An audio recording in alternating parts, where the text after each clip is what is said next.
Hello, and thank you for joining us today. I am Shauna Fine, Training Coordinator at the Minnesota Organization on Fetal Alcohol Syndrome. Presenters Cindy Jarvie and Maren Holden. Cindy Jarvie has worked for the Minnesota Disability Law Center for 18 years. She has extensive knowledge in special education, discipline, and forms of dispute resolution. Ms. Jarvie has worked with families of children that are or should be receiving special education from public school system. She trains parents, school staff, public defenders, and county services staff on the rights of children who are receiving special education or Section 504 services. Ms. Jarvie also does voting rights work. Prior to coming to MDLC, Ms. Jarvie worked for the Anoka-Hennepin School District, where she successfully developed and implemented a family advocate program through the Anoka-Hennepin Family Services Collaborative. Our next presenter is Maren Holden. She is a Skadden Fellow and staff attorney at the Minnesota Disability Law Center, which is a part of Mid-Minnesota Legal Aid.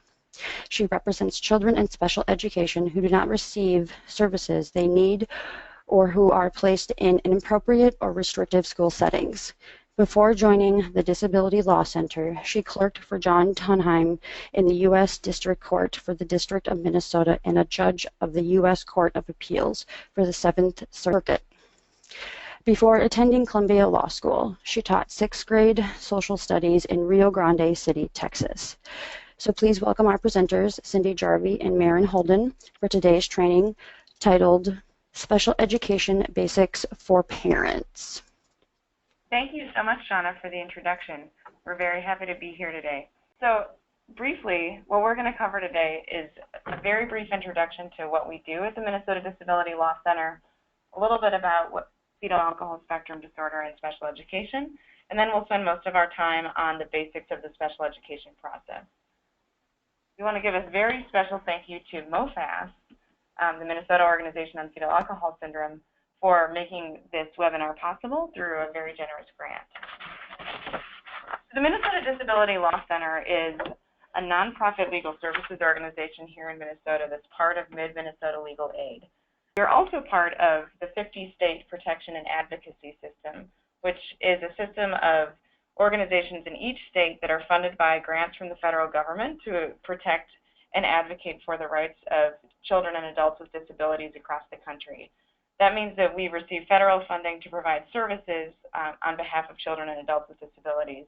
And on the funding that we get from the federal government, we choose cases and how to spend our time based on certain selection priorities that our funders give us. And some of those include specifically working on behalf of children who are suffering from different kinds of problems in school, including abuse and neglect or being placed in very restrictive settings.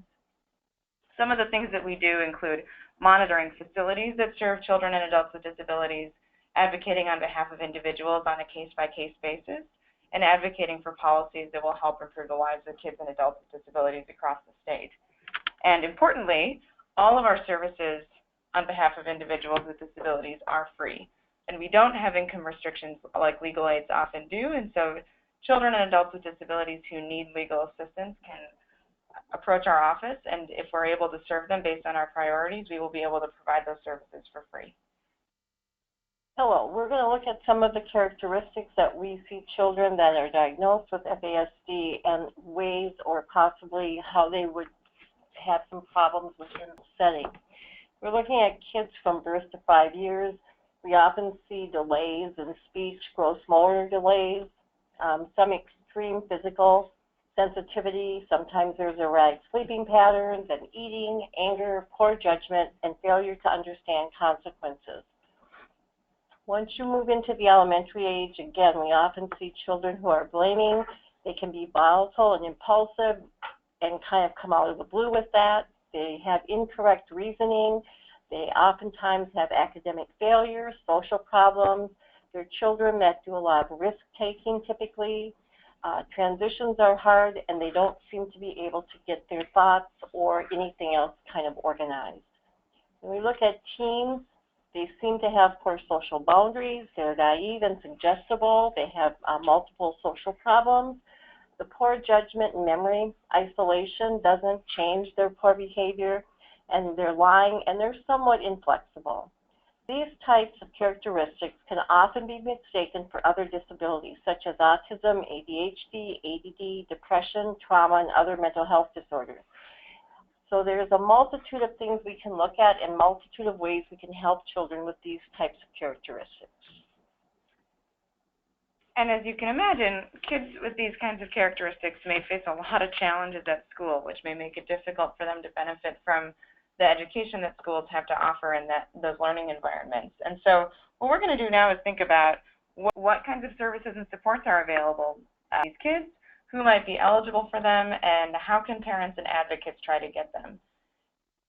And what we'll focus on, the system of supports and services, is what we all call special education, which is a system of supports that provides services and supports to students with disabilities who need those services in order to benefit from school. So now we'll move into the bulk of our presentation, which is the basics of the special education process. And here we'll cover first the three main requirements of the law. Second, we'll do an overview of the special education process. Third, we'll go more in depth into some ways in which parents and advocates can be involved. Then we'll talk a little bit about discipline and restrictive procedures. And since this is a basic overview, we're not going to get into all of the details or the nitty-gritty of what can come up navigating this process, but we will alert you to some of the other topics that can come up. So the system that we have of special education is governed by a couple laws. One is the Federal Individuals with Disabilities in Education Act, and it's supplemented by state laws here in Minnesota. But together, these laws put forth three main kind of principles or requirements of special education, and we'll talk about all three of them. The first is free, appropriate public education. And what this means is that the law requires that school districts and states ensure that all students with disabilities have access to a free, appropriate public education. So unlike for kids who don't have disabilities, where there is no federal requirement that they receive any sort of education at all, that's up to the states. For kids with disabilities, states and school districts, in order to receive federal funding, are required to provide a basic level of education to kids with disabilities. And this education needs to be free, so at absolutely no cost to the parent. It needs to be appropriate, so it needs to fit the needs of the individual student. It's public, it's provided by public schools or charter schools, and it's an education, meaning that they get specialized instruction in order to participate in the general education curriculum. Now, this doesn't necessarily mean that schools are required to maximize the potential of every single student, but it does mean that they need to provide some very basic opportunities for kids with disabilities to meaningfully benefit from the curriculum that their non-disabled peers are getting. And an important piece about the free, appropriate public education is that this is an affirmative responsibility of school districts. So if a parent, if a kid is struggling and the parents can't really figure out how to help them at school, it's really the district's responsibility to figure out how the district needs to do in order for that student to receive a free and appropriate public education. Throughout this presentation, if we refer to this again, we may call it FAPE, which is the acronym that practitioners often use to refer to this free, appropriate public education. And then part of that free, appropriate public education comes down to the environment in which the student will be educated. And so when we talk about the least restrictive environment, and again, the acronym that you will commonly hear used is an LRE statement. So students with disabilities should be educated to the maximum extent possible with their non-disabled peers. So what that basically means is if you have a student that is receiving special education services, and let's say they need help in an academic area, let's say math or reading, they may be pulled out to a special math or reading class for that component of their education, but then if that's where their issues are, the rest of their day should be being spent with students that are not disabled, and they should be spent in a mainstream classroom. The other part of this is that when we look at children with disabilities, we should always try placing them in that least restrictive environment. And so that basically means in the general education environment as much as possible, before pulling them and placing them in classrooms for total days or much of the days that are separate and only children that receive special education. And we also have even schools that are very restrictive because all students in certain schools have some level of disability. And where we typically see that a lot is children that have behavioral issues are the young people that tend to be pulled out, put in the more restrictive environments, and they tend, for the most part, to stay in those restrictive environments for a very long time. Parent participation, when we're talking about special education and we're talking about the whole process, we talk about parent participation. And the law is pretty clear about this, that parents have to be given the opportunity to participate in developing the services and supports for the students. And this can happen through many different ways. You can do it through the meetings.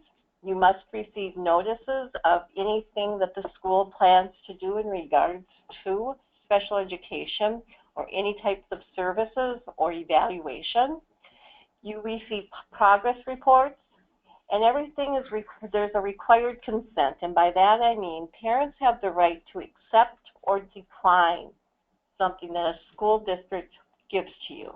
So you receive an IEP, there's something in that document that you don't want to have happen or you're not sure what it means. If you sign off that you're not in agreement, they cannot move forward with that document because you as the parent are saying, no, we're having a problem here. We have to look at this. So those were the three main requirements of the special education law. Now we're going to move to spending some time talking about the special education process. And first we'll do a very brief overview of how this works and then go through each stage of the process and talk through what parents can expect and what districts are required to do.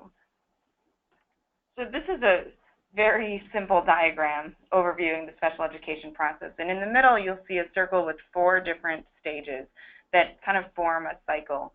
And it starts with evaluation, which is identifying the needs of a student. Then based on the needs that the evaluation has identified, the IEP team will develop what's called an individualized educational plan or program that sets out what services and supports the student should get to help them meet those needs. Then once you develop that plan, the IEP, then the team has to agree on the plan, and actually then the school makes it happen. They implement that plan. Then once it's been in place for a while, there are procedures in place for the IEP team to review the plan to see how it's going. And at some point they might need an evaluation again, and the cycle starts all over and continues throughout the rest of the child's education as long as they're part of special education. Now on the outside of this circle, there are also a few different inputs that help keep this going. Initially, before the very first evaluation, the district is required to do what's called child find, which is their obligation to identify students who maybe should be in special education. Before an IEP is developed, before an IEP is agreed upon, there will be an IEP meeting, and we'll talk about what that entails. And then, as Cindy mentioned earlier, before an IEP can be implemented, the school district will need to give some notice of what they're proposing for an IEP to parents. And there are different consent requirements that we'll get into more detail about. So we'll take each of these stages in this process and talk through what parents can expect and what districts are required to do. So first, child find. This is the district's obligation to identify students who might benefit from special education services. So I'll start with an example. Let's say that there's a second grade student named Bobby who is really struggling to pay attention in his classes. He gets very distracted by other noises. He's distracted easily by other students.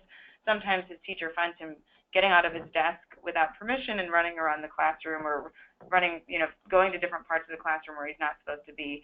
And because this happens almost every day, he's not really participating in the reading lessons. He's not really participating in math. And after a few months, it looks like he's pretty far behind. He's not reading on grade level. He's not able to do the same math that his peers are doing.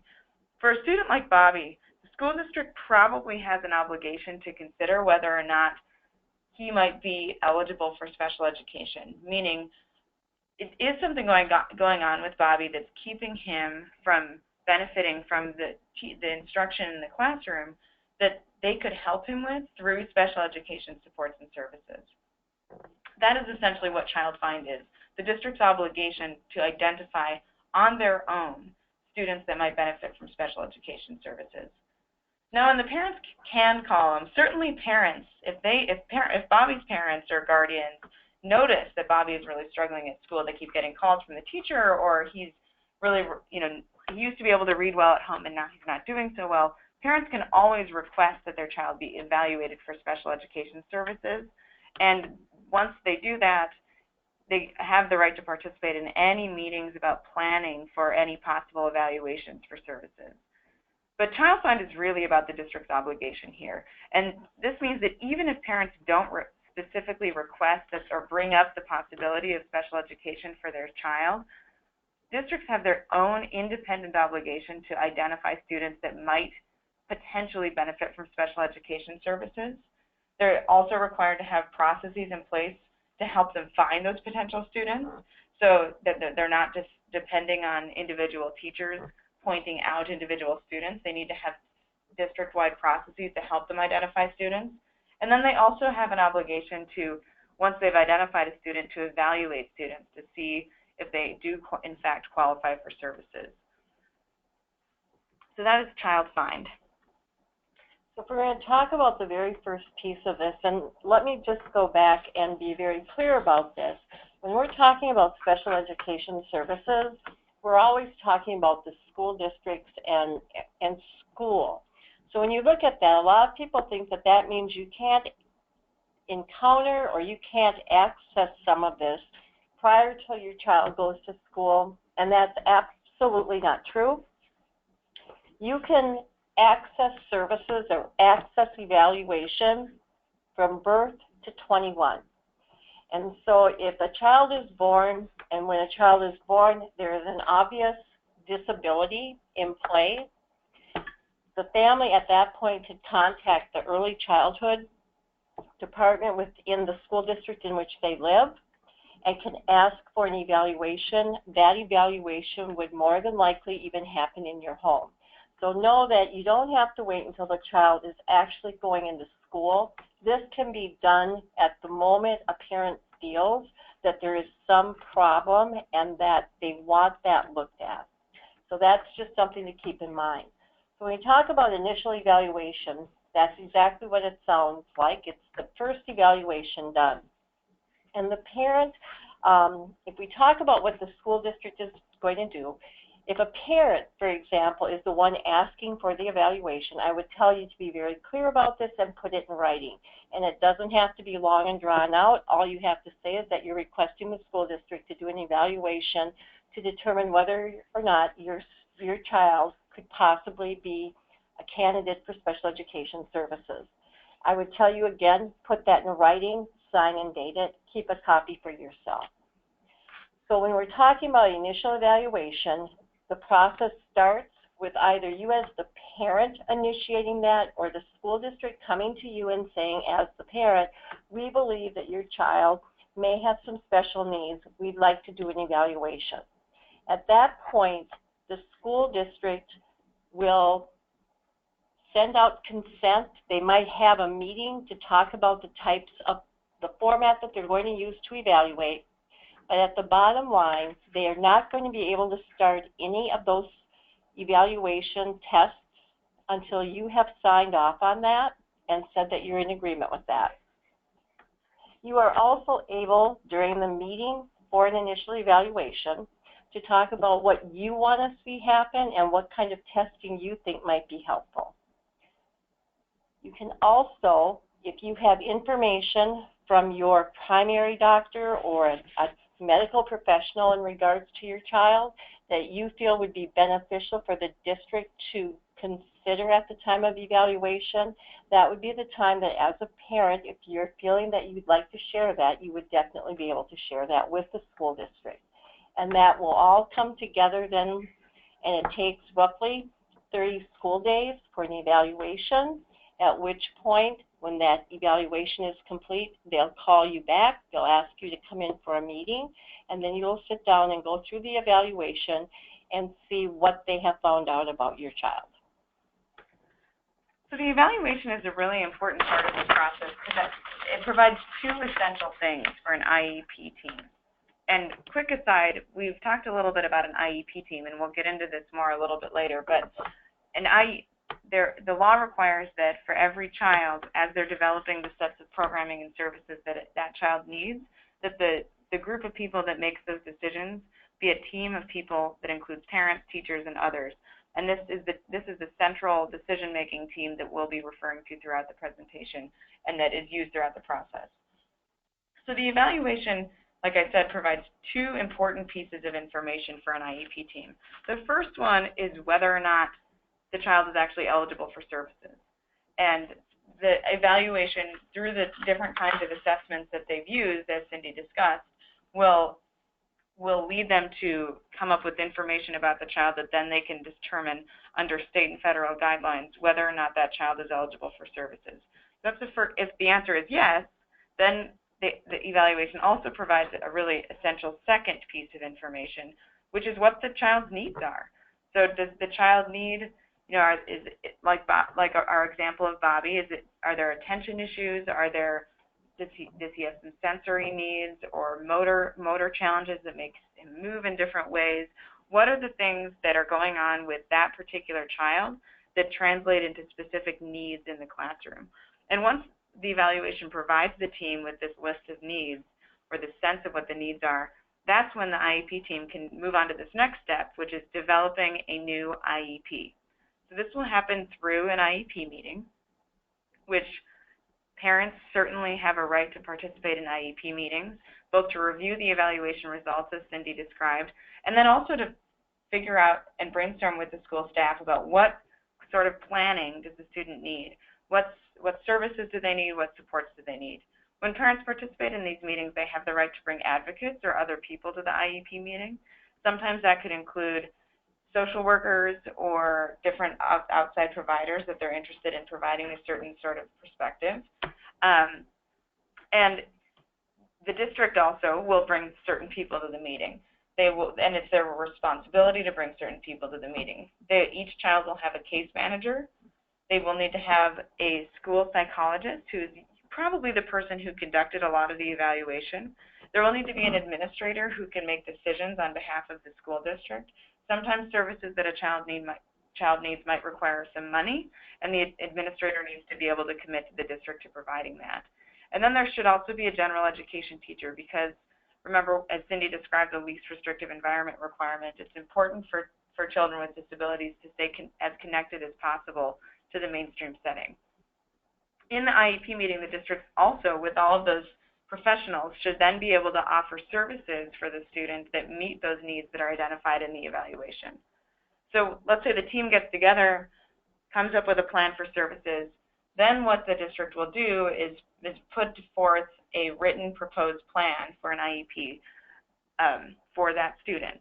And this is one of the first very important consent steps, which is that before the district can actually implement that plan as an initial plan, they need to get written affirmative consent from the parent. So when a student is entering special education for the first time, before the district can actually begin implementing the IEP or offering any of the services that they've proposed, they need to get the parent's written consent. So then we would be talking about once consent is given, and when we talk about written consent, you'll get a format. There is a page, and typically again, the acronym that they use is PWN, which means prior written notice. You will get a signature page where it will say that you're in agreement, you're not in agreement, or that you maybe have further questions.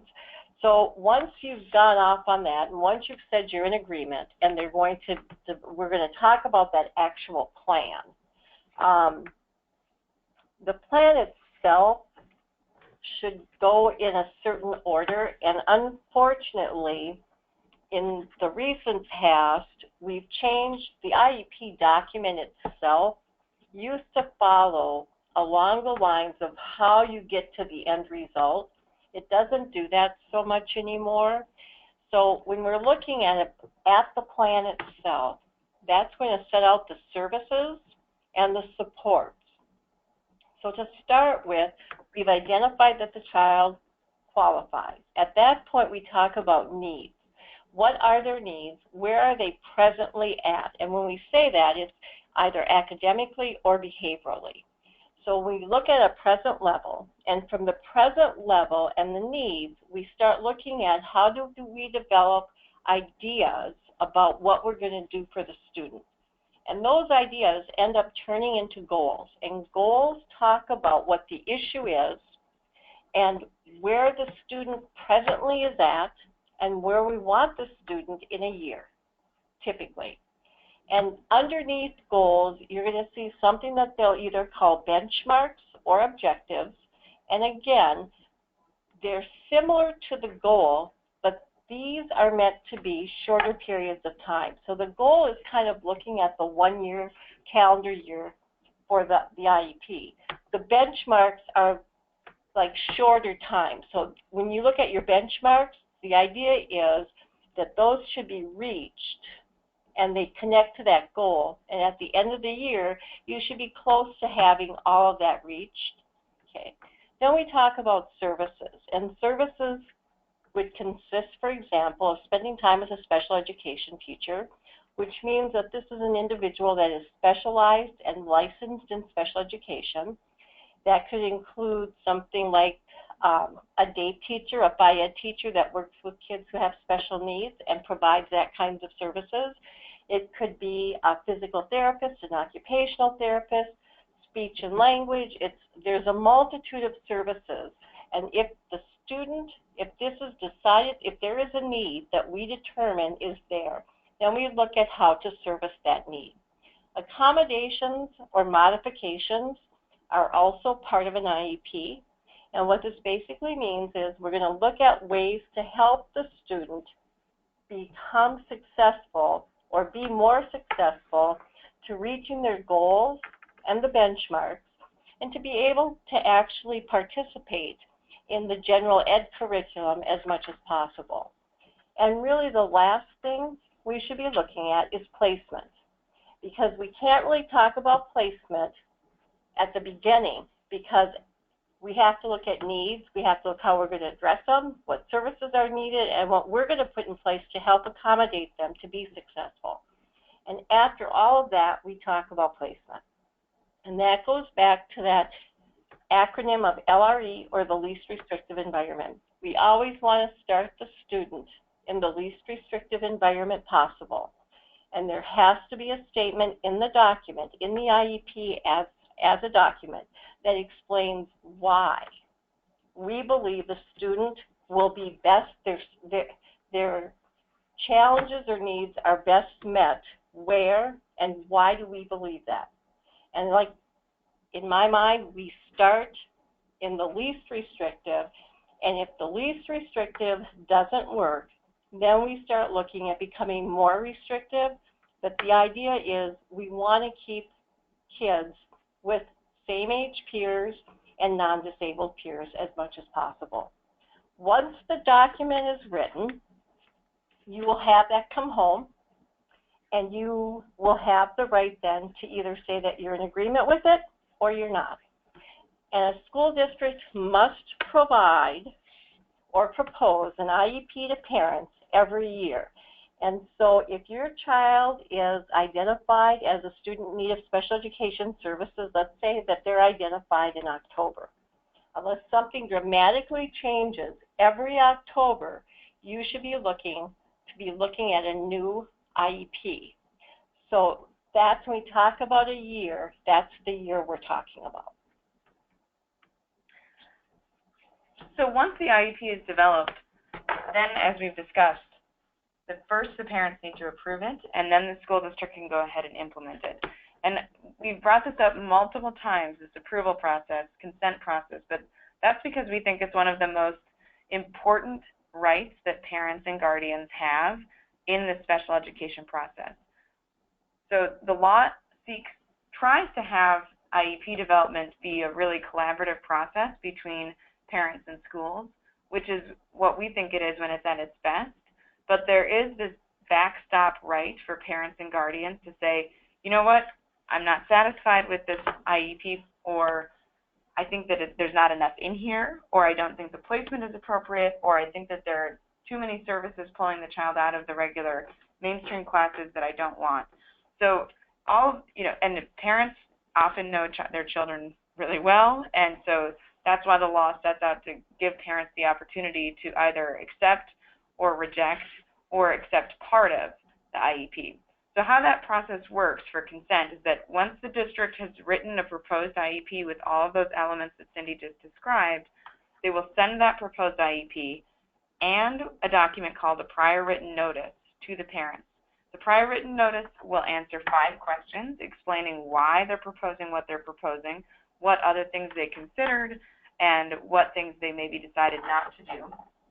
And then that document, which can often be 2 to 3 pages long and have a lot of information in it that's standard, that comes in every prior written notice, there will be a page that has some check boxes and a place for a parent's signature. And at least one of those check boxes will say accept. Another one will likely say do not accept or reject. Another one could say asking for questions or approve in part. And then there will be a space for a parent signature. Once the district sends that prior written notice, so from the day that they send it, whether it's by mail or by email or if they hand it to a parent or even send it home in a kid's backpack, the parents have 14 days from that day that the district sent it to respond. So one thing a parent could do is to check the I approve box, sign it, and send it back. At that point, the district would be able to start implementing all of the services and accommodations in that IEP. Another thing a parent could do is to check the reject box, sign it, and send it back within 14 days. At that point, the district would not have the permission and would not be able to implement the IEP, and that would trigger some more dispute resolution processes that we're not going to get into in this basic overview today. Another thing the parent could do is specify on there, I agree to these parts of it, but I do not agree to these parts of it, and sign it and date it and return it within 14 days. What that would allow the district to do is to begin the pieces that the parent has agreed to, those specific things the parent listed out, but they would not be able to begin the pieces that the parent specifically did not agree to. Now, a fourth option is that a parent could not return it at all. And if that happens, then if it's an initial, so the very first IEP, then the district still cannot proceed. Because as we discussed earlier, for that very first IEP, the first time a child is in services, the district, they need that written approval before they can proceed. But let's say the child is already in special education, and it's the 2nd October since the child has been in special education, and so the district is proposing a new IEP that's revised based 1 year later. And they send that notice home, and 14 days go by, and nothing comes back from the parent. Under the law, that is treated as consent. So once the child is in special education and they're beyond that very first IEP, if the parent does not respond within 14 days, that is treated as agreement, 100% full agreement or approval, and the district is allowed to proceed. This is a really important point that comes up for us in our individual work with parents and students. A lot of times we find that parents think that the district, for every IEP, even beyond that first one, that the district needs to have that signed, written agreement to the IEP before they can proceed, even if the 14 days go by, and that is not the case. If those 14 days go by and the parent has not responded at all, that is treated as agreement. And so if a parent has concerns or a guardian has concerns about an IEP at all, we always encourage them to be sure they're very proactive and respond appropriately, whether it's agree, disagree, or agree in part within those 14 days. And those responses, similar to what Cindy suggested for asking for an evaluation, should be signed in writing. And we often recommend, too, especially if there's disagreement, that parents keep a copy for their own records of when they did that. Now, let's say that a parent goes ahead and says, that either they don't respond within 14 days or they respond in writing and say, yes, please go ahead. Once that happens, then this is what really matters for the student, right? Then the school district begins the services. So they begin, whether it's providing 30 minutes of occupational therapy services a week, or whether it's having a resource math classroom or having accommodations like sitting near the front of the room or providing fidgets. Once they get that approval, then the meat of what is supposed to happen occurs, which is the school district implements that IEP.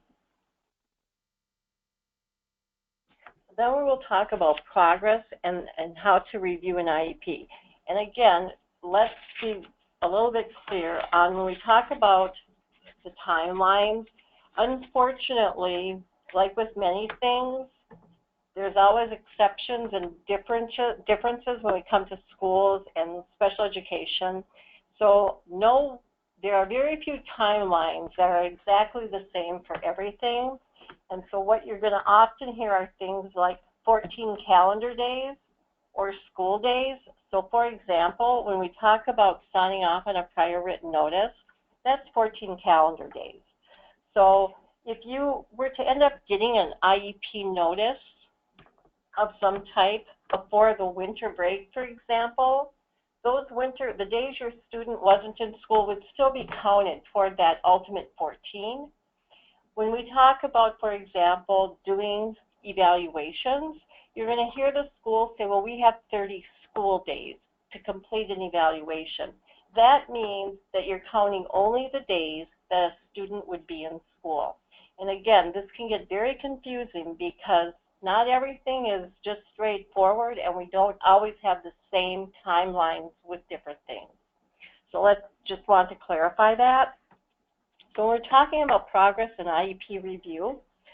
As a parent, you can expect written progress reports about how the student is doing on their IEP goals. And that, when you have an IEP, and typically it's on the front page of the IEP, and usually by about the mid-page or lower, it will say, how are they going to provide you progress reports? And they have to give you progress reports at the very least, as often as a non-disabled student would get like a report card. Progress reports technically should list like your goals and objectives and whether or not the student is making progress on those. And it's not good enough for a school to say that they have, let's say they have an academic goal, say with reading, and that they're in 4th grade, but they're reading at a 2nd grade level, and the goal says that they want them to be at a 3rd grade level by the end of 4th grade.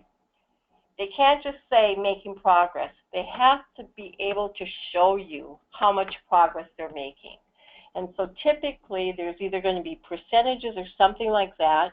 And if you question, if you get a progress report that says making adequate progress, you as a parent have the right to say, well, what exactly does that mean? And frankly, the school should be putting down exactly what that means. A parent should be involved in the annual IEP meeting. And again, that is another form of progress, really, because every year we look at the IEP, we look at the goals and objectives, we determine whether the student has met the goals and objectives.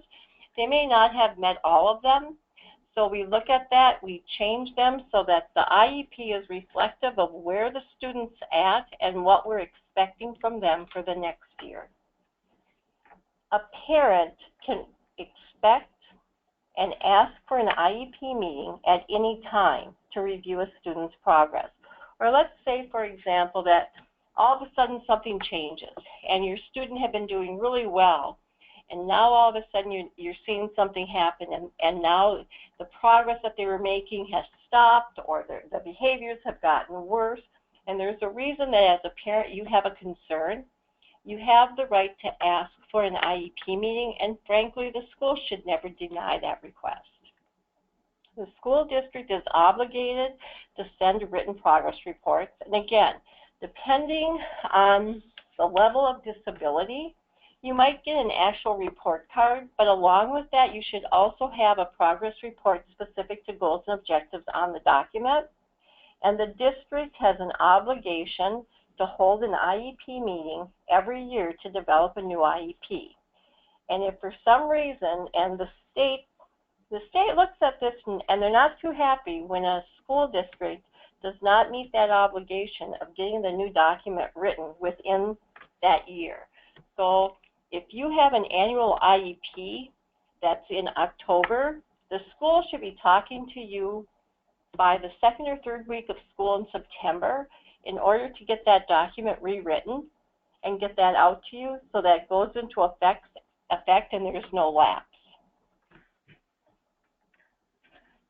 So that will happen at least every year, that the team will get together to review the IEP and to come up with whatever changes need to be made for the following year, propose the new IEP, and begin to implement it.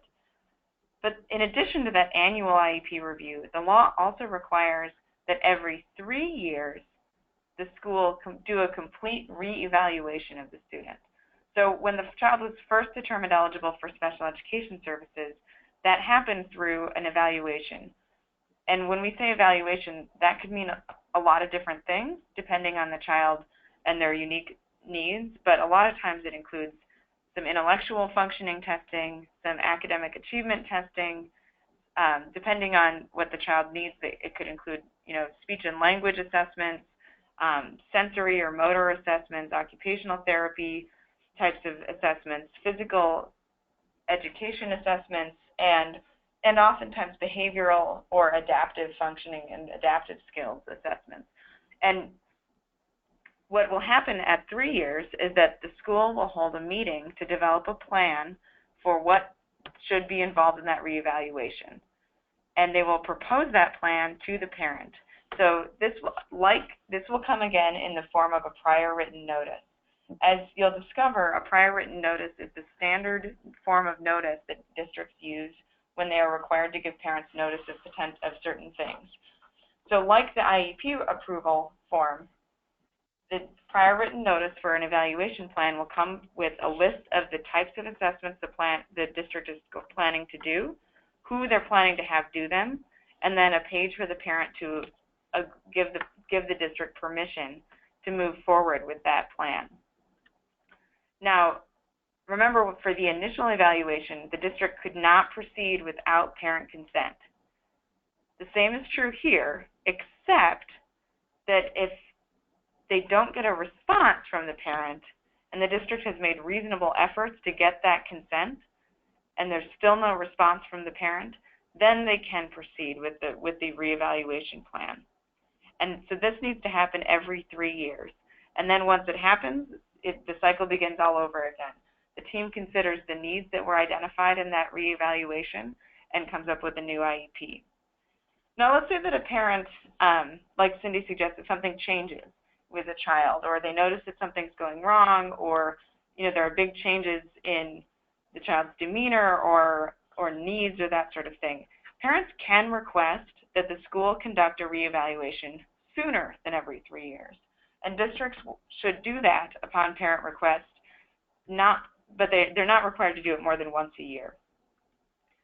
Now, let's say that the parent notices a change, they're concerned, they ask for a reevaluation, and the reevaluation comes back and the parents really are not satisfied with it. Either they disagree with what it says, or they don't think that it was thorough enough, or it didn't include the pieces that they thought it would. If the parents really do disagree with the district's evaluation, then the parents have the right to request that the school pay for an independent evaluation, meaning that someone outside of the school district, so maybe a professional from a local university or a professional expert from a different provider who's not the school district, come in and do an evaluation of the child. And if the district agrees to do that, they will pay for that evaluation and at no cost to the parents. There's a lot more that goes on with asking for that, which we won't get into the details of today, but we think it's important that parents know that you do have that right. So we're going to talk a little bit about the important dates and timelines, and we keep talking about the 14 calendar days. If you remember anything at all, I think that the 14 calendar days is probably one of, if not the most important timelines, because one, it's a short timeline, and one, the onus is put on you as the parent to make certain that you respond within those 14 days. And so this will happen with prior written notices, with new IEPs, which will have the prior written notice, on the back of it and the signature page. Some of the documents that the school districts are now sending out, and I have noticed that some districts use it, some districts don't, but typically on the last page or the signature page, it will have a box that says when the school district sent the document to the parent, and then there might be a box that they'll then put in when they receive it from you. Some districts seem to be utilizing those boxes. Others, they're left blank. And I don't really think that there's anything legally that they have to use those boxes, but again, if you're questioning the timeline and the district in which you live is using that type of a document, you should look at that to see when they say they sent it out to you. We talk about 30 school days, and again, those are days that children are in school. So let's say, for example, when you're looking at a calendar, and I would tell you to always look at the school calendar because actually that's probably going to be more correct from the standpoint of they'll show the days that students are in school. So even if there's a day that the student isn't in school and the teachers are, there is no direct contact between staff and student, that wouldn't be classified as school day. So only when children are being directly served in the school classifies as school days. And that's why I say to use a school calendar, because typically it'll show the days that the kids have off. It'll show days that teachers are doing in-services, but they have no students. So I would tell you to keep that calendar very, very handy. We talk about 1 calendar year, and that's typically for the IEP. It's valid for 1 calendar year. So again, we go back from the day that that document goes into effect. The following year, that is the date the new document should go into effect or very close to that date. And then we talk about 3 years, and that is how often the district, at the very least, must conduct the reevaluation. So every 3 years. And for the IEP, for the calendar year, and for the reevaluation, all IEP documents, I believe, the IEP, different districts use different programs, so sometimes the document itself looks different from district to district. They cover the same things, but the way they lay them out is sometimes different. But I believe in every one of them, it will give you your anniversary date or the due date of the IEP, and it will tell you when the last evaluation was conducted, and those are usually at the very top of the document. So that was an overview of the special education process and each of those steps in the special education process in that cycle: evaluation, IEP development, IEP approval and implementation, reviewing the IEP through progress reports, and then cycling back through evaluation. Now we're going to shift and talk a little bit in more detail about ways in which parents and guardians can be and have the opportunities to be involved in this process. We'll talk about meetings, IEP meetings, the development of an IEP, and then even more on notices and consent, because again, we think that piece is very important. So IEP meetings are really kind of the gears that move this whole cycle along. At each different stage, there will usually be some sort of a meeting. So whether it's proposing an evaluation plan, reviewing the results of an evaluation, developing an IEP, and reviewing the IEP and developing a new IEP, each of those events will usually involve an IEP meeting. Now, meetings, as we've discussed, should involve all of the necessary people. So that is the parents or guardians, the case manager, who is usually a special education teacher, any additional service provider. So let's say the child is receiving special speech and language services or occupational therapy, then the people who actually provide those services should come. A general education teacher, an administrator who can make decisions on behalf of the district, and a school psychologist or someone who can interpret the results of different kinds of evaluations. Now, the purpose of these meetings is really to foster a good discussion that involves parent input and the school professionals' input. the point is, ideally, at an IEP meeting, everyone will have an open discussion about what is going on with the child, where they're at, how things are going, and what changes they may need to make to help the child continue in the future. When it comes to scheduling these meetings, schools should try to accommodate parent schedules. They are required to give written notices of when meetings will occur, and they are also required to do their best to accommodate parents' availability. Now, if a school district sends a parent 4 different notices and the parent doesn't respond to any of them, then the district probably can go ahead and have the meeting without the parent. But really, the law tries to expects districts to do their best to have meeting times that accommodate the parent's schedule so that parents can actually come. And so as a parent, if you get a notice for a meeting and it's at a time that you can't make it to, that you can't attend, contact the district right away and say, I can't make it at that time. Can we please find another time? And offer them times that would work for you. An important key to meetings is to really, when you think about what this meeting looks like, I've listed off anywhere from 7 to 10 adults that are going to be sitting around a table. But what are they doing? They're talking about one child. And so I think it's important for parents and for school staff to really try to keep the student and their individual needs as the focus of the meeting.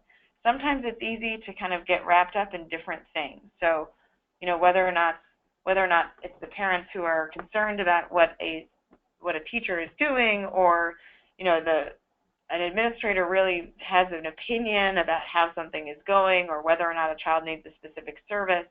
When you've got all these adults in the room, they all bring their own perspectives and experiences on the child to the meeting. And I think the best IEP meetings are ones where the adults can take those perspectives and really focus them on the student and what the student needs and how to create a plan and implement a plan that's going to be the most likely to help the student.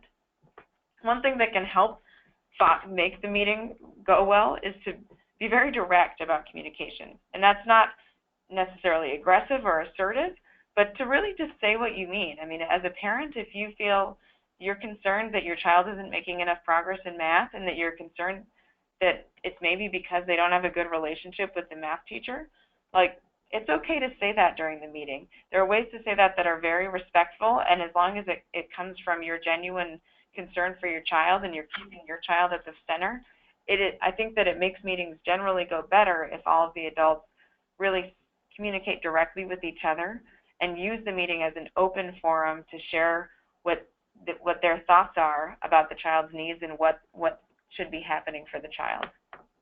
One important thing that we always stress to parents is that you should not feel pressured to come to an agreement during a meeting. If you think about, again, imagining what this meeting looks like, it could be the case that there is one parent and 10 different school professionals in a room. That can be intimidating. And and those 10 folks are all professionals with different degrees that give them expertise in what they're talking about. And if they say something and they really insist on it, even if a parent or a guardian disagrees, it can be really easy to kind of just say, okay, I don't want to argue anymore, or to give in to what they're suggesting. But the way that the law sets this up is that a meeting is just a meeting. Parents do not have to actually come to agreement on what is going into the IEP during the meeting. So what we often encourage parents to do is that if you're concerned about, feeling intimidated or, like you're going to come up under some pressure at the meeting, to use the meeting as a time to get your questions answered, and then to say, you know what, this has been really helpful. I'd like to go home and think about this. Can you give me something in writing that I can look at? And then I will take the time to think it through. That's especially important because just like kids, all adults process things differently. Some parents are really good at processing what a school is saying on the spot and developing their opinion about it on the spot. But for other parents, it really helps to get it in writing and take it over and think it through, or talk to, other parents about it that you work with, or other people who really know and love your child. And we really encourage parents, and the law gives parents the right to take home a written proposal and think it over. That's what those 14 days are for. So we just want to emphasize that parents should not feel pressured to come to an agreement during a meeting, that you can always say, I'd like to take this home and think about it. Can you give me something in writing? And then I will let you know what I think. So then we're going to talk a little bit about developing a strong IEP and a little bit to talk about even like the parent participation piece in this and about these meetings. If you've ever been to a meeting like this, you're going to know that it can be a very overwhelming, difficult kind of a situation. I think sometimes, especially when we have situations where we have a child that has behavior and behavior that for a lot of people, when you look at this behavior, it's either aggressive or the behavior is kind of over the top. It's a lot of times very, very hard for parents to come into these meetings because sometimes they're a little bit embarrassed about the child's behavior. Sometimes they don't know what to expect. So oftentimes as parents, I don't know that I would say you come in defensively, but you're certainly coming in there and you're a little bit guarded. And then you come into a room and you have all these people looking at you. And it's ironic when you look at how people kind of sit around a table, it kind of clearly shows that the school kind of sits on one side and the parent is left on the other side. I would always urge a parent, if you don't have an advocate, and a lot of parents go into these meetings never having an advocate, but I would encourage that as a parent, if you are a two-parent family, that if both of you can go, that's a really good thing. But if you're a one-parent family or only one parent is able to get to a meeting, but you have a friend or a neighbor or someone else that you feel comfortable with who knows the child, I would always suggest that you bring that person with you, because two sets of ears are always better than one set. And it's also very difficult, I think, for people, especially when there's an emotionally charged meeting, to have a parent attempt to write notes about what's being said and then asking their questions and hearing and pulling that all together. So sometimes it's really nice to have that second person, even if for the only reason that they're taking notes about what's being discussed in the meeting. And I would say that if, for example, if you as a parent feel that the meeting may not go well and you can't go, there's no one that can go with you, so you're going in alone, you can tape record the meeting. You have to get permission from the school. You have to let them know that you want to do that.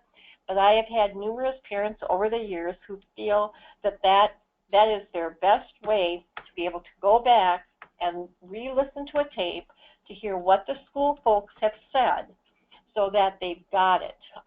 Sometimes the schools will get a little bit, they don't really always like that. Oftentimes what you'll see is if you as a parent ask to tape the meeting, the school district will typically also tape the meeting, and so there will be two tape recorders going during a meeting. But again, it's important for you as a parent to know that you have these rights and that you don't have to feel like you're alone. And you can ask somebody, like I say, a neighbor, a grandparent, whomever, to come with you if that would help. So when we develop a strong IEP, we have to look at the student's unique needs. And we're looking at one student. We're not looking at 30. We're looking at your child. And I will say to parents, and I will say to school teams very frequently, the school teams, you're experts in education. And you should be experts in special education because that's what we're talking about. But the parent, you're an expert in that child. That is your child. And probably no one knows that child better than you as a parent would know the child. So don't ever think that you're not an expert sitting at the table, because you are. So when we talk about the IEP, we talk about the goals and the benchmarks. We talk about services, accommodations, placements, behavior intervention plans if necessary, and ways of communication. I want to hit a little bit on the behavior intervention plan. Again, I'm going to give you an acronym. It's the BIP. So oftentimes if you have a child that has a behavioral component to their disability, you want to see that there is a behavior plan, because what that is supposed to be positive. So it's not that we're looking at their negative behaviors. What we're looking at is to see how we can change those negative behaviors or extinguish them if that is at all possible. And a good behavior plan and somebody who knows how to implement that will really help a child. And you'll see a lot of things change when someone is using a plan and using it correctly. But I do think one of the most important parts of the entire process is open communication between home and school. And that may be by notebook. Oftentimes with young students, a notebook goes back and forth from home to school. If people have internet access and are able to email back and forth, that's another good way. A phone call can always be handled. I would tell parents to kind of reserve those phone calls. Over the years, I've had parents who will call 5 and 6 and 7 times a day to a teacher, and most teachers now have phones in their rooms, so sometimes the calls go through to the room, sometimes they don't. But when the teacher is teaching, calling them during the school day and asking them questions that could either be asked before school or after school probably is not the best idea. And again, if you have access to internet, I think a lot of people like the ability to do this over email. I would kind of encourage people to be, when you send an email, especially if you're concerned or upset about something, don't hit your send button immediately. Put the email out there and then go back and look at it, because I think that we've had lots of issues between school teams and parents with communication because it's being misunderstood via sending emails. So be careful in how you word things, because sometimes the person on the other side of that email may take it in a wrong way, and then that's only going to cause more issues for you. Another important way that we've touched on quite a bit already is that parents are involved in the process is through notices and consent. We've talked a bit about consent, but consent is only required in some circumstances. There are many more circumstances in which parents are required to get notice of something. So what that means is that the school district is supposed to inform the parent about something. Those can include significant changes to the IEP. That one would require consent. Proposals for evaluation or re-evaluation, which also would require consent, and even some disciplinary actions, which doesn't require consent. It's just simply a notice that something occurred. As we've discussed, usually these notices will come in the form of a prior written notice, which will offer some explanation for why the district is proposing what it is proposing, and then we'll have a space for, if consent is required, for the parent to accept, reject, and sign that consent form. This is, I think, when it comes to notices, having a strong habit or routine of communication with the school, as Cindy was talking about, is really important, because you want to get these notices as a parent or guardian. And let's say that you and the teacher use email frequently to keep each other informed about things that are going on with the child.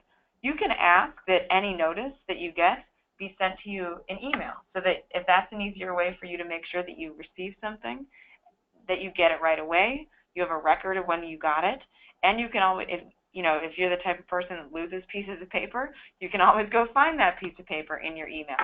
If you'd rather get things in the mail because you like having it in a hard copy to look at, you should make sure that you specifically tell the district that you would like to get things in the mail. A lot of times districts will send notices home with a child in their backpack. That may work perfectly for some children. I was definitely one of those kids where I would actually give things to my parents. Other kids, that doesn't work so well for, because either they lose everything in their backpack, or they don't have, they're not the type of kid that's going to walk in the door and say, "Here, Mom, I got this at school today." And so, if the school does start sending you notices by putting them in your child's backpack, and that really doesn't work for you, as in you're not getting them, then I think it's important on a communication level, especially to make sure you're receiving notices, to sort out with the school district in advance how you would like to receive notices. For some things, if maybe they send it home in the backpack, but you want the teacher to call you and tell you to expect it so that you can look for it when it comes home. Whatever it is, find something that works so that you know when you are supposed to get a notice that you actually get it.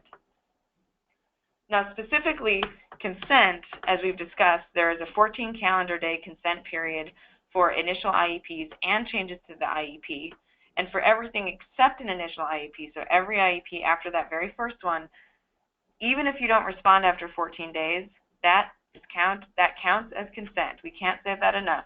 If you want to make any changes or you don't agree with any part of an IEP and it's not that initial one, you need to actually respond with your response within 14 days. For reevaluations, again, districts are supposed to try to get your consent.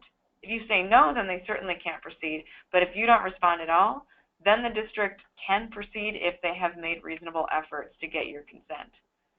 But that does not apply for the very first evaluation or the very first IEP, where literally the district needs to have in hand your signature with consent before they can start either of those. When we talk about consent, and again, it may be like we're kind of trying to beat a dead horse over this, but in truth, consent is probably about 45% of the issues that we see, where we either have parents say, well, I never got that, or I didn't see that document, or I didn't see that piece of paper, and then the school may be implementing something, well, we didn't give you consent, and that kind of thing. So we cannot stress enough how important that small word is. You have to consent that you're either objecting to or agreeing to the IEP, the evaluation plan. And again, when we talk about consent, it's not the parent calling the case manager saying, you know, I got the document, I think it looks good, go ahead and put it into effect. You must sign and you must date. And honestly, I think a lot of parents, because we're all busy, kind of put something like this maybe aside, and they don't think about it, and then they realize, oh golly, did my 14 days come and go? And maybe you're on day 14 and your student's already gone off to school, and let's say on day 14 you decide that you don't agree. You need to sign it, you need to date it, and you need it to get it to the school, and it all needs to be done in writing. And it's fine to say to a case manager, yep, I'm in agreement, and I'll send in the prior written notice tomorrow, or I'll send it in, next Tuesday, whenever, as long as you stay within that 14 days. But this does cause an awful lot of problems. And there was a situation a few years ago that I had with a parent who had not liked an IEP. And the first one she didn't agree to, then brought her back to the table.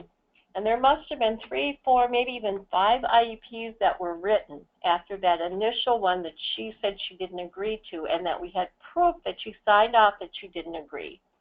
But it became so confusing because looking at the documents after that point, because the school did not put something into effect by implied consent, by virtually waiting the 14 days and then putting it into effect because the parent didn't respond. And it ultimately got to the point that we didn't really even know what was the actual IEP that we were working off of anymore. And to be honest, I told the school district the laws are there as protection. And yep, they're there for the protection of the parent and the student, but they're also there to protect the school. And so if, as a school district, it says 14 calendar days, and then you can put something into effect if the parent hasn't sent that piece of paper back, then that means 14 days. They don't wait 2 months before they do it, because that's where people get in trouble, both on the parent side and on the school side. So that was our summary of different ways that parents can be involved and kind of some tips from our experience on parent and guardian involvement. Next, we're going to talk briefly about when things go badly.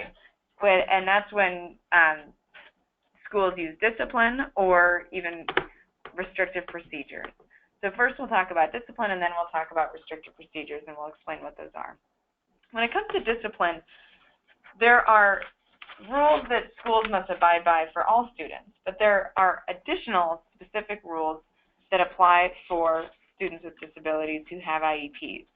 So as a general matter, if a school is going to take a disciplinary action, such as a suspension or an action that actually involves removing a child from school for more than half of a day, they need to tell the parents. They need to give you a piece of paper that says, this is what happened, and this is the consequence.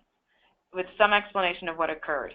And that's an example of a notice that you should receive. Now, it's important to keep track of those notices because under the special education laws, if a school district removes a child from school for more than 10 days, and now that's 10 days total. That could be a half day here, a half day here, 3 days here, 4 days here. When that adds up to 10 days, that's a lot of school that the child has missed. I mean, and if you think about it, that's almost, that's 6%, 7% of a school year. That's not insignificant. The law requires that after that 10th day, the school hold an IEP meeting. Why? Because something's probably going on, and maybe the child needs different services. They need a different set of supports, or the team just needs to have a discussion about what's going on with the child.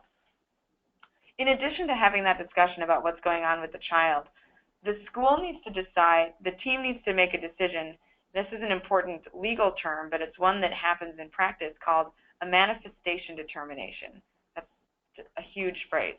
What it means is they need to answer the question, was what the child did, so maybe it was, run out of the classroom or, hit another student, was that a manifestation of that specific child's disability? So was that something that the child was more likely to do because of the specific challenges that they face? So for example, if you have a child whose disability leads them to have aggressive incidences with very little warning, and they just get very upset very quickly, then hitting another child or taking a rash action probably is a manifestation of that child's disability. If the team decides that yes, in fact, the reason that the child has now missed 10 days of school, even if it's several different days of suspension, all of that is a manifestation of the child's disability, then the team is required to do what's called a functional behavioral assessment. And that means that they bring someone in. It could be a teacher, it could be a school psychologist, a school social worker, ideally a school behavior analyst, to do an assessment of the child's behaviors. So what are the child's behaviors that are keeping them from learning in school? And what causes those behaviors? What happens right before them? What happens right after them?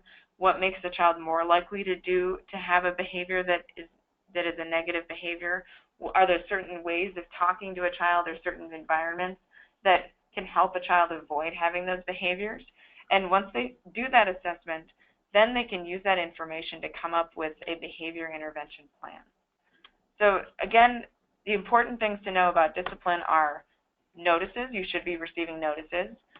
That if the child ends up being removed for more than 10 days, then there should be an IEP meeting. There should be a determination of whether or not the conduct, that behavior was a manifestation of the child's disability. And if it was, and even if it wasn't, it's not as required, but this team should probably call for a functional behavioral assessment and use that information to come up with a good behavior plan. One other quick thing about discipline that's not here on the PowerPoint is that sometimes schools send kids home, but you don't get a notice, and they don't treat it as a formal suspension. So that could, maybe this has happened where you get a call at noon over your lunch hour, and the school says, he's just having a really rough day. Could you come pick him up? And, I mean, you're a parent, you're concerned. So you go to school and pick him up because they asked you to, but you don't get any sort of notice. Without that notice, it's very likely that half day isn't going to count towards the 10 days because the school's not treating it as a suspension. They're not supposed to do this, but it happens quite a bit. And so what we encourage parents to do is to document and ask the school to document every time your child is removed from school, whether or not it's treated as a suspension or not. I think the word that they use in the school world is it's a removal. And so oftentimes you'll hear that. It'll be a removal versus a suspension. But in truth, there's really no difference between them. It's just a different verbiage that they're using. And the removal basically says that they don't have to do paperwork. Either way, the child is missing valuable instructional time, and that's not good for the kid. And it shows that the school is struggling to meet the child's behavioral needs, which is something that should be addressed. So when we talk about restrictive procedures, it kind of is exactly what the word implies. We're restricting the child. And unfortunately, we see far too much of this, and we see it primarily with kids who have pretty significant behavioral profiles. So kids who are acting out in school, and the acting out tends to be what the school folks look at and say, you know, it's extreme. So when we talk about restrictive procedures, it's physical restraint and seclusion. So what you might hear in a school is if you have a child and you're concerned that this could happen to them, usually what you'll hear is school staff talk and say, well, we're CPI trained. So basically what that means is that they're trained to be able to restrain a student or an individual. Now, sometimes that's good, sometimes it's not. The use of restraint should be done only in truly an emergency. Seclusion, while it still happens, if you ask a school district or a specific school, do you have a seclusionary room? More often than not, what you're going to hear them say is, oh no, we don't have seclusion rooms any longer, because seclusion in and of itself implies that the student is placed in a room and that they really can't get out of that room. So what has happened is now doors have been taken off of these rooms, or they use like a cloak hallway. Like in some older buildings, you'll have kind of these little rooms off a classroom. They'll call those their timeout or their quiet space. They'll give it a fancy name.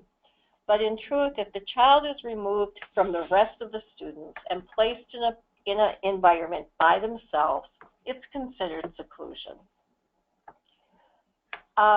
The restraint and seclusion or restrictive procedures can only be used in case of emergency. Now, when we talk about an emergency, what does that mean? Because I might look at one thing and say, yep, that might be an emergency. Somebody else may look at it and say, no, it wasn't.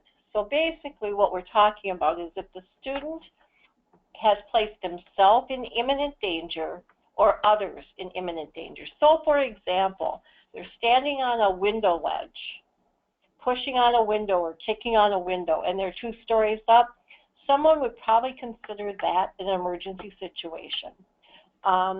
So again, if you have concerns that your child could end up in this kind of a situation, it's fair to talk to the school beforehand to say just exactly what would this look like.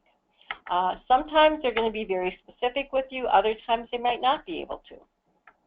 If a school or a school staff person uses any type of restrictive procedure, they're required to notify you as parents. And if 2 of these procedures happen within a 30-day period, they are required under the law to hold an IEP meeting to discuss the changes to the IEP. So for example, I've worked with a young man who in kindergarten struggled in the spring of the year. The family actually pulled him out of school for the last 2 months because it was just too much. So we knew bringing him back in the fall that we were going to have to put some things in place for him. So we started out with some minimal supports put in place around behavior and those types of things. And the young man did beautifully until November.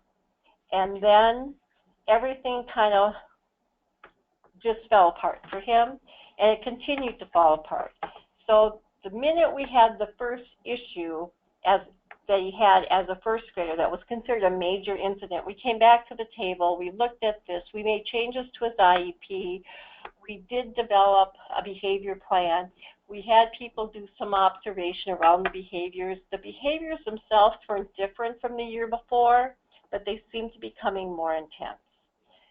The other thing to talk about is restraint. When we talk about restraint, for a number of years in Minnesota, school staff were allowed, if they were trained, to use prone restraint. That is no longer legal. So if you ever suspect that someone has used prone restraint on your student, that is a real problem.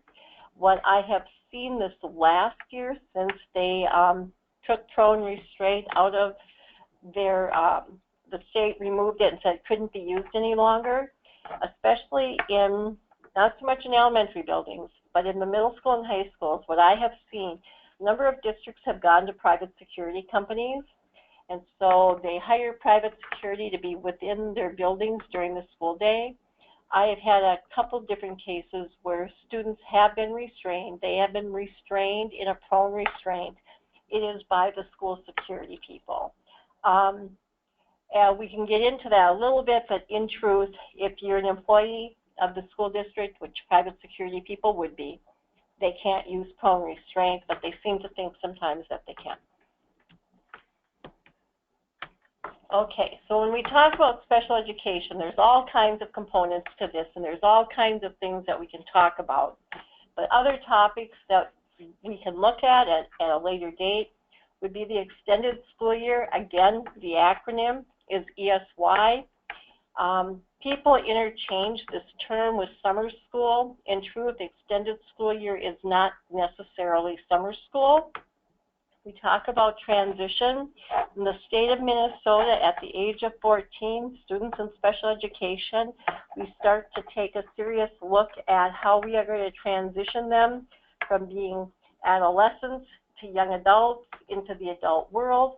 So when we talk about that birth to 21, when we talk about special education, that you can be in the public school setting until 21, that is primarily that transition area. So from 18 to 21 is truly when school districts have developed transition programs that have some rather unique components to many of them.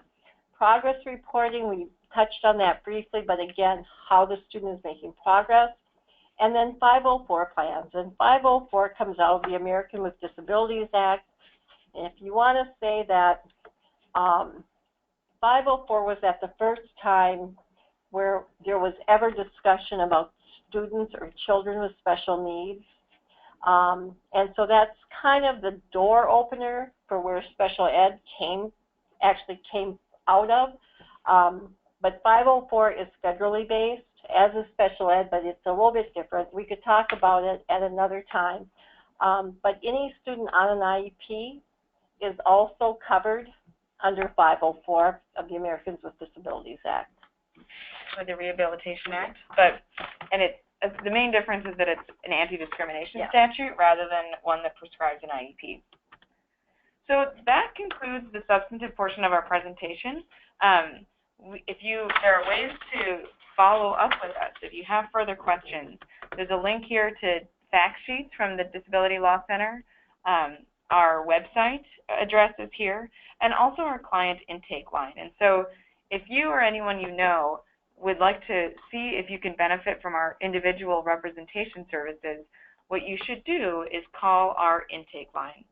There are two numbers here. One is a 612 number for local within the Twin Cities, and we also have an 800 number for outstate. Those numbers are 612-334-5970, and the 1-800 number is 1-800-292-4150. If you call those numbers, you will talk with our intake staff, and they will take down your information, the problem that you're seeking assistance with, and they will make sure that it gets to the right person or attorney or advocate within the Disability Law Center. You can also go to our website, which is www.mylegalaid, so mylegalaid.org, and click on Get Help and use the free and easy online application.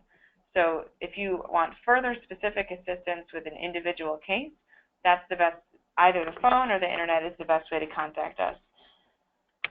There will be also more additional webinars like this. We will be having some advanced training sessions to help you further develop advocacy skills. You can contact the Disability Law Center for more information and to sign up.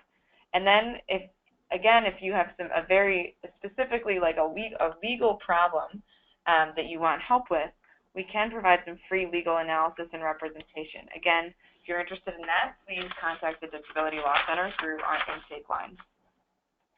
Thank you all very much for listening to Cindy and I for the past hour or so, and thank you again to MoFast for hosting this webinar.